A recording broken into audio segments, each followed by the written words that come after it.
Hello student, स्वागत है आप सभी का हमारे YouTube channel apex English classes में। आज के वीडियो में हम लोग आर्ट्स के क्वेश्चन बैंक के क्वेश्चनों को देखेंगे जो कि प्रीवियस ईयर में पूछे गए हैं। ठीक है, ये जो प्रश्न है यह आर्ट अर्थात आइए, ठीक है, इसमें काव्य खंड में जितने भी आर्ट में क्वेश्चन पूछे गए हैं उन सभी को आज हम देखेंगे। कल के वीडियो में हम लोगों ने काव्य खंड में जितने भी साइंस में क्वेश्चन पूछे गए थे काव्य खंड से उन सभी को देखा था, और आज हम लोग आर्ट के क्वेश्चनों को देखेंगे। ठीक है, अगर आपको फ्री पीडीएफ और फ्री में सभी चैप्टर्स का टेस्ट देना है तो आप हमारे एप्लीकेशन एपेक्स इंग्लिश क्लासेज को गूगल प्ले स्टोर से डाउनलोड करें और वहां से आप सभी चैप्टर्स का पीडीएफ भी प्राप्त कर सकते हैं और साथ में टेस्ट भी दे सकते हैं। तो चलिए क्वेश्चन को देखते हैं। हमारा जो फर्स्ट क्वेश्चन है ये सब काव्य खंड से है। पहला प्रश्न है, इतने पास अपने, ठीक है, इतने डैश अपने अर्थात इतने पास अपने, ठीक है, शीर्षक संकलन किस कवि के द्वारा लिखा गया है।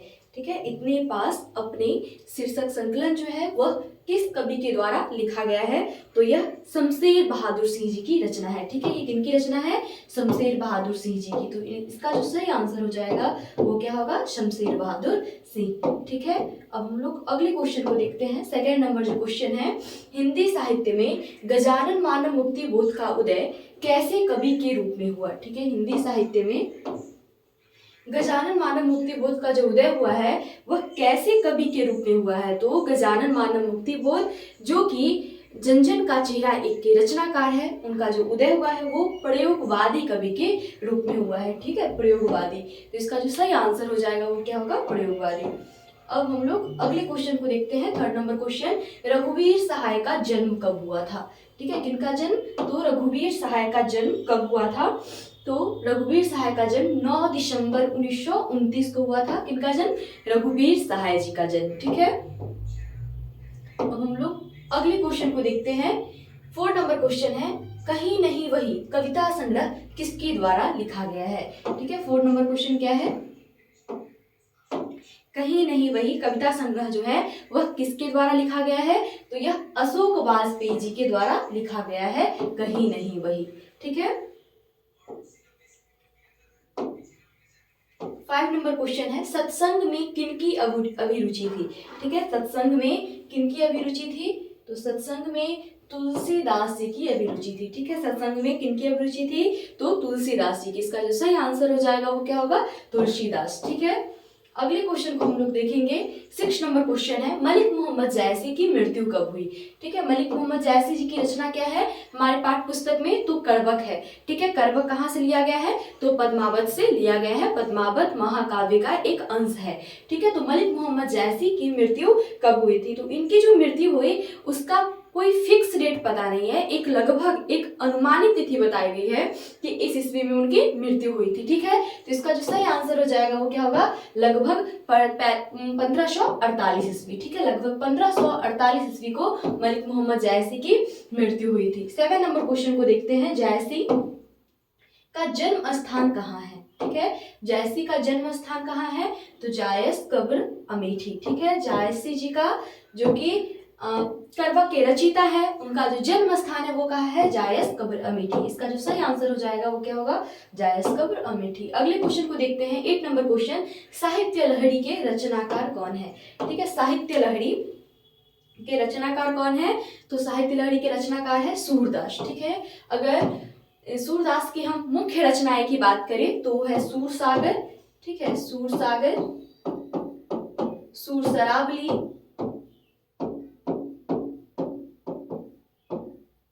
राधा रसकेली,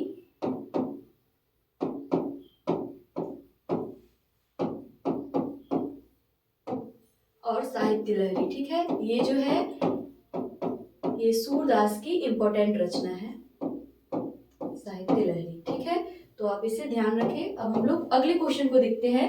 9 नंबर क्वेश्चन, काशी में कितने वर्ष रहकर तुलसीदास विद्या अध्ययन किए। ठीक है, उन्होंने विद्या अध्ययन के लिए वो कहाँ गए? काशी। तो वहां पर वो कितने वर्ष तक रहकर विद्या अध्ययन किए, तो इसका जो सही आंसर हो जाएगा वो क्या होगा? 15 वर्ष। ठीक है, 15 वर्ष तक रह करके उन्होंने काशी में विद्या अध्ययन किया। ठीक है, 10 नंबर क्वेश्चन है, शेर सिंह का शस्त्र समर्पण ठीक है। शेर सिंह का शस्त्र समर्पण नामक आख्यान काव्य किसके द्वारा लिखा गया है?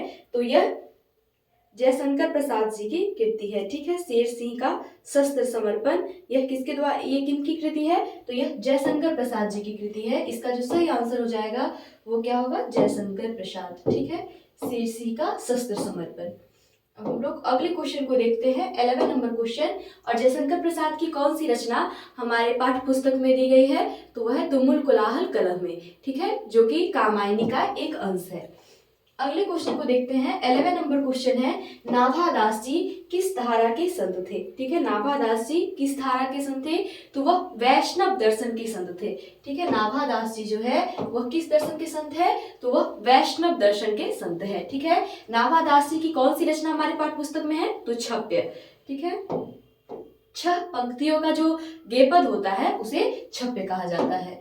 तो अब हम लोग 12 नंबर क्वेश्चन को देखते हैं, नाभादास किसके शिष्य थे? अर्थात नाभादास जी के गुरु का क्या नाम था? ठीक है, तो रामानंद दास। ठीक है, नाभादास जी के गुरु का नाम क्या था? रामानंद दास। वह रामानंद दास के शिष्य थे। अगले क्वेश्चन को देखते हैं, 13 नंबर क्वेश्चन, चीर विषाद विलीन मन की किस कविता की पंक्ति है? ठीक है, चीर विषाद विलीन मन की, तो यह तुमुल कोलाहल कलह में की पंक्ति है। और मनु जो है, इसमें मनु को संबोधित कर रही है श्रद्धा। ठीक है, तो चीर विषाद विलीन मन की किस कविता की पंक्ति है? तुमुल कोलाहल कलह में। और यह किसके द्वारा लिखा गया है? तो यह जयशंकर प्रसाद जी के द्वारा लिखा गया है। ठीक है, किनके द्वारा लिखा गया है? जयशंकर प्रसाद जी के द्वारा। और साथ में अगर हम बात करें कि यह कहाँ से लिया गया है तुमुल कोलाहल कलह में, तो ये जो है यह कामायनी का एक अंश है। ठीक है, कामायनी का एक अंश है। कामायनी महाकाव्य है जयशंकर प्रसाद जी का। क्लियर? तो अब हम लोग अगले क्वेश्चन को देखते हैं, 14 नंबर क्वेश्चन जो है हमारा, सुभद्रा कुमारी चौहान का जन्म कब हुआ? ठीक है, सुभद्रा कुमारी चौहान का 14 नंबर क्वेश्चन है, सुभद्रा कुमारी चौहान का जन्म कब हुआ? तो 18 अगस्त 1904 को सुभद्रा कुमारी चौहान जी का जन्म हुआ था। ठीक है, 18 अगस्त 1904 को सुभद्रा कुमारी चौहान जी का जन्म हुआ। तो इसका जो सही आंसर हो जाएगा वो क्या होगा? क। 15 नंबर क्वेश्चन है, घास में दुबका आकाश, घास में दुबका आकाश किनकी रचना है? ठीक है, घास में दुबका आकाश किनकी रचना है? तो यह अशोक वाजपेयी जी की रचना है। किनकी रचना है? ये अशोक वाजपेयी जी की रचना है। ठीक है,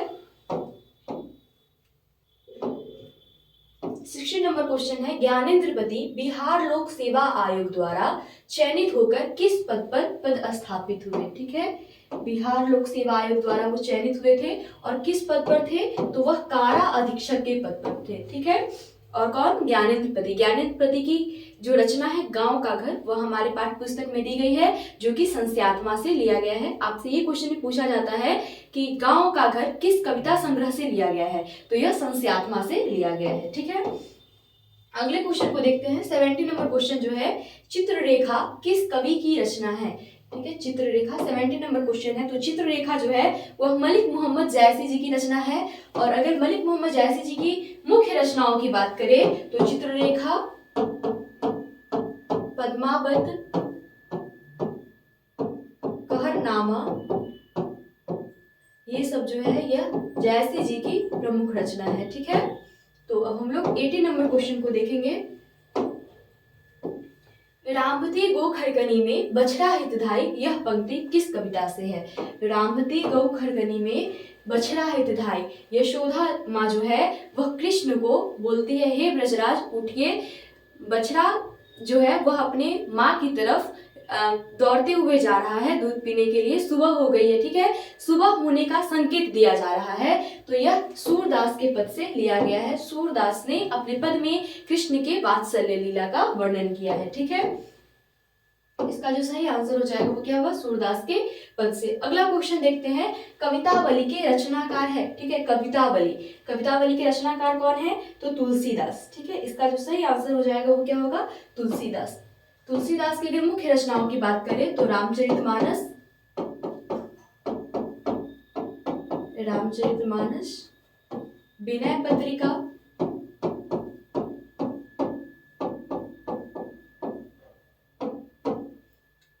कवितावली,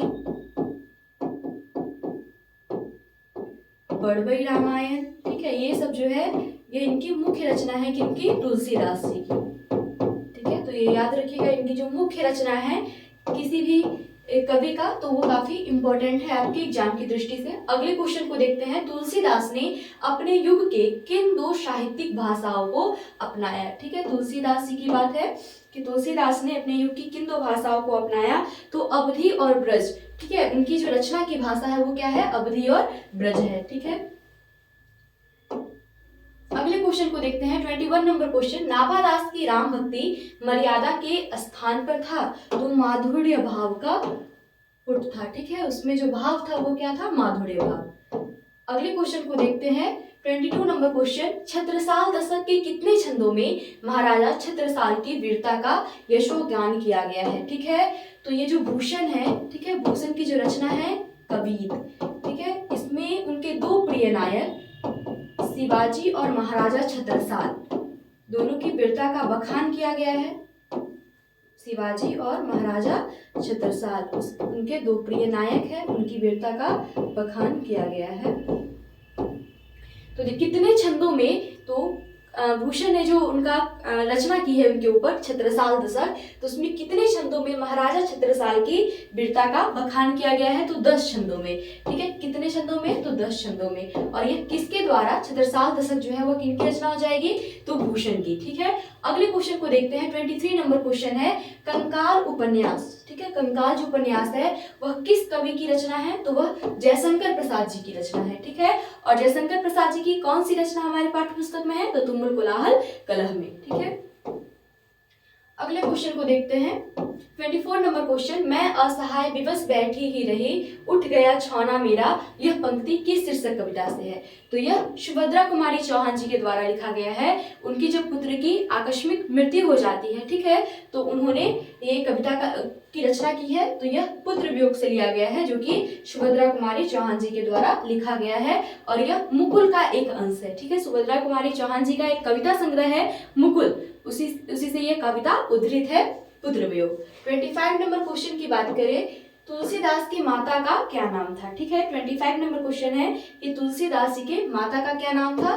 तुलसीदास जी की माता का नाम था हुलसी, लेकिन उन्हें पालने वाली जो थी दासी है उसका नाम था चुनिया, ठीक है। तो चुनिया कौन थी, प्रतिपालिका दासी थी, याद रखिएगा।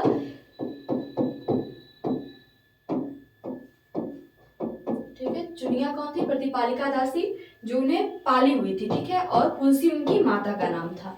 अगले क्वेश्चन को देखते हैं, 26 नंबर क्वेश्चन, अशोक वाजपेयी किस काल के कवि है, ठीक है। अशोक वाजपेयी जी जो है वह आधुनिक काल के कवि है, ठीक है। अशोक वाजपेयी जी किस काल के कवि है, आधुनिक काल के।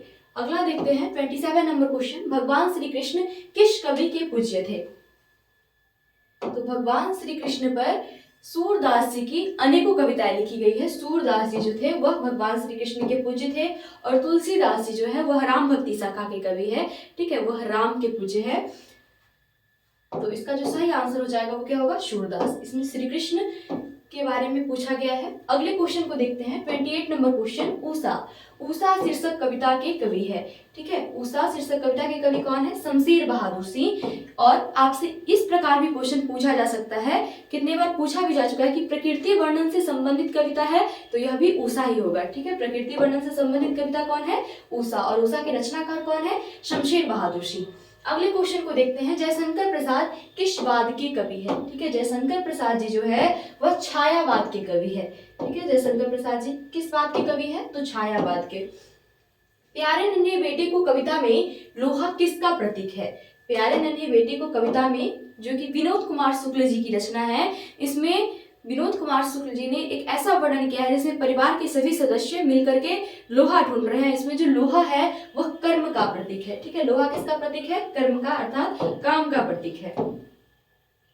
अगले क्वेश्चन को देखते हैं, 31 नंबर क्वेश्चन, काठ का सपना किसके द्वारा लिखा गया है। 31 नंबर क्वेश्चन है कि काठ का सपना किसके द्वारा लिखा गया है, तो यह गजानन मानव मुक्ति बोध के द्वारा लिखा गया है। ठीक है, गजानन मानव मुक्ति बोध के द्वारा लिखा गया। और साथ में गजानन मानव मुक्ति बोध की कौन सी रचना हमारे पाठ्य पुस्तक में है, तो जन जन का चेहरा एक। ठीक है, यह क्वेश्चन भी इंपॉर्टेंट है कि जन जन का चेहरा एक के रचनाकार कौन है, तो गजानन मानव मुक्ति बोध। और काठ का सपना किनकी रचना है, तो गजानन मानव मुक्ति बोध की रचना है। ठीक है, 32 नंबर क्वेश्चन को देखते हैं। मलिक मोहम्मद जैसी किस परंपरा के कवि है। ठीक है, तो यह प्रेम ख्यानक परंपरा के कवि है। इनकी जो रचना है वह राजा रतन सेन और रानी पद्मावती के ऊपर लिखा गया है, पद्मावत, जिसमें इन्होंने प्रेम को दर्शाया है। अगले क्वेश्चन को देखते हैं, 33 नंबर क्वेश्चन। निम्न में सूरदास की कृति है। ठीक है, सूरदास की कृति कौन कौन सी है, देखिए सूर सागर जो है यह सूरदास की कृति है। वैराग्य संपादनी की बात करें तो यह तुलसीदास जी की है। जानकी मंगल भी इनकी रचना है, तुलसीदास की। और अष्टायाम जो कि नाभादास की रचना है। तो निम्न में से सूरदास की कृति है, तो यह कौन सा हो जाएगा, सूर सागर। ठीक है, शिवा बावनी में कितने मुक्तक है। ठीक है, शिवा बावनी में कितने मुक्तक है, तो शिवा बावनी में 52 मुक्तक है। ठीक है, शिवा बावनी में कितने मुक्तक है, 52। इसका जो सही आंसर हो जाएगा वो क्या होगा, 52। शिवा बावनी किनकी रचना है, तो यह भूषण की रचना है। और उन्होंने अपने दो प्रिय नायक छत्रसाल, महाराजा छत्रसाल और शिवाजी के ऊपर अपनी रचना की हुई है। अगले क्वेश्चन को देखते हैं। पुत्र वियोग में मां ने किसके भय से अपने लाल को गोद से नहीं उतारा। ठीक है, तो ठंड न लग जाए इस भय से उसे नहीं उतारा। सुभद्रा कुमारी चौहान जी की रचना है पुत्र वियोग। उसका ये क्वेश्चन है कि पुत्र वियोग में मां ने किसके भय से, तो ठंड लगने के भय से उसे गोद से नहीं उतारा। ठीक है, अगले क्वेश्चन को देखते हैं। 37 नंबर क्वेश्चन है। सुभद्रा कुमारी चौहान जी की कविता है, तो सुभद्रा कुमारी चौहान जी की कविता कौन सी है, पुत्र वियोग। ठीक है, इसका जो सही आंसर हो जाएगा वो क्या होगा, पुत्र वियोग। ठीक है, अगले क्वेश्चन को देखते हैं। 38 नंबर क्वेश्चन। रघुवीर सहाय ने किस विषय में एमए किया था। ये उनके एजुकेशन से क्वेश्चन है कि रघुवीर सहाय ने किस विषय में एमए किया, तो अंग्रेजी। ठीक है, अंग्रेजी विषय में उन्होंने एमए किया था रघुवीर सहाय ने। और उनकी जो रचना है वो कौन सी है, अधिनायक। ठीक है, 39 नंबर क्वेश्चन। मलिक मोहम्मद जैसी कैसे कवि है, तो वह प्रेम मार्गी कवि है। ठीक है, प्रेम ख्यानक काव्य परंपरा, अगर काव्य परंपरा पूछा जाए तो प्रेम ख्यानक, और अगर आपसे मार्ग पूछता है तो प्रेम मार्गी कवि है मलिक मोहम्मद जैसी। 40 नंबर क्वेश्चन है। अधिनायक शीर्षक कविता के कवि है। ठीक है, अधिनायक शीर्षक कविता के कवि कौन है, रघुवीर सहाय। इसका जो सही आंसर हो जाएगा वो क्या होगा, रघुवीर सहाय। 41 नंबर क्वेश्चन। अधिनायक शीर्षक कविता के कवि रघुवीर सहाय का जन्मस्थल कहाँ है। ठीक है, तो लखनऊ। ठीक है, रघुवीर सहाय जी का जन्मस्थल कहाँ है, लखनऊ। इसका जो सही आंसर हो जाएगा वो क्या होगा, लखनऊ। 42 नंबर क्वेश्चन है। तुलसीदास कैसे कवि माने जाते हैं। ठीक है, तुलसीदास जी को कैसा कवि माना गया है, तो रहस्यवादी। इसका जो सही आंसर हो जाएगा वो क्या होगा, रहस्यवादी कवि माना गया है तुलसीदास जी को। 43 नंबर क्वेश्चन है। भूषण की कविता है, तो भूषण की जो कविता है वह कवित है, और इसमें महाराजा छत्रसाल और शिवाजी की वीरता का बखान किया गया है कवित में। अगले क्वेश्चन को देखते हैं। 44 नंबर क्वेश्चन। निम्नांकित में से कौन कवि निरक्षर थे। ठीक है, निम्नांकित में इसमें 4 ऑप्शन दिया गया है कि इसमें से कौन कवि जो है वह निरक्षर थे। ठीक है, तो कबीरदास। ठीक है, कबीरदास जो है वह क्या है, निरक्षर थे, अर्थात पढ़े लिखे नहीं थे। ठीक है, अगले क्वेश्चन को देखते हैं। 45 नंबर क्वेश्चन। प्रकृति वर्णन से संबंधित कविता है। 45 नंबर क्वेश्चन है कि प्रकृति वर्णन से संबंधित कविता तो ऊषा है। ठीक है, और इसके जो रचनाकार है वो कौन है, शमशेर बहादुर सिंह। ठीक है, शमशेर बहादुर सिंह जी की रचना है ऊषा, और यह प्रकृति वर्णन से संबंधित कविता है। 46 नंबर क्वेश्चन है। करवक के रचयिता है, तो करवक के रचयिता है मलिक मोहम्मद जैसी। ठीक है, जैसी जी है। और करवक जो है यह पद्मावत का एक अंश है। ठीक है, पद्मावत से लिया गया है करवक। ठीक है, अगले क्वेश्चन को देखते हैं। 47 नंबर क्वेश्चन। साहित्य लहरी के रचनाकार है। ठीक है, साहित्य लहरी सूरसागर, सूर सरावली, राधा रसकेली जो रचनाएं हैं यह सूरदास जी की मुख्य रचनाएं हैं। जिसका जो सही आंसर हो जाएगा वो क्या होगा, सूरदास। ठीक है, अगले क्वेश्चन को देखते हैं। 48 नंबर क्वेश्चन। कवितावली के रचनाकार है, तो कवितावली के रचनाकार कौन हो जाएंगे, तुलसीदास। ठीक है, कवितावली, बरबई रामायण, रामचरितमानस, विनय पत्रिका, ये जो रचनाएं हैं ये किनकी है? तुलसीदास जी की। अगले क्वेश्चन को देखते हैं, छत्रसाल दशक के रचनाकार कौन है? छत्रसाल दशक किनकी रचना हो जाएगी? तो भूषण की। ठीक है, यह किनकी रचना हो जाएगी? भूषण की रचना होगी छत्रसाल दशक। भूषण के दो प्रिय नायक थे, महाराजा छत्रसाल और शिवाजी। अगले क्वेश्चन को देखते हैं, जनजन का चेहरा एक के रचनाकार कौन है? तो जनजन का चेहरा एक गजानन मानव मुक्ति बोध की रचना है। ठीक है, जनजन का चेहरा एक किनकी रचना है? गजानन मानव मुक्ति बोध की। अगले क्वेश्चन को देखते हैं, 51 नंबर क्वेश्चन, प्यारे नन्हे बेटे को किनकी रचना है? तो यह विनोद कुमार शुक्ल जी की रचना है। ठीक है, प्यारे नन्हे बेटे को यह किनकी रचना है? विनोद कुमार शुक्ल जी की। और यह कहाँ से लिया गया है? तो वह आदमी नया गरम कोट पहनकर चला गया विचार की तरह, इस कविता संग्रह से प्यारे नन्हे बेटे को लिया गया है। ठीक है, 52 नंबर क्वेश्चन, हार जीत की रचनाकार कौन है? 52 नंबर जो हमारा क्वेश्चन है, तो हार जीत की रचनाकार है अशोक वाजपेयी। ठीक है, हार जीत की रचनाकार कौन है? अशोक वाजपेयी। तो इस प्रकार आज हम लोगों ने आर्ट में जितने भी काव्य खंड से क्वेश्चन पूछे गए हैं उन सभी को देखा, प्रीवियस ईयर क्वेश्चन को। आगे इसी प्रकार हम गद्य खंड के भी क्वेश्चनों को करेंगे, प्रीवियस क्वेश्चन जो पूछे गए हैं प्रीवियस ईयर में। ठीक है, तो मिलते हैं अगले वीडियो में, तब तक के लिए धन्यवाद।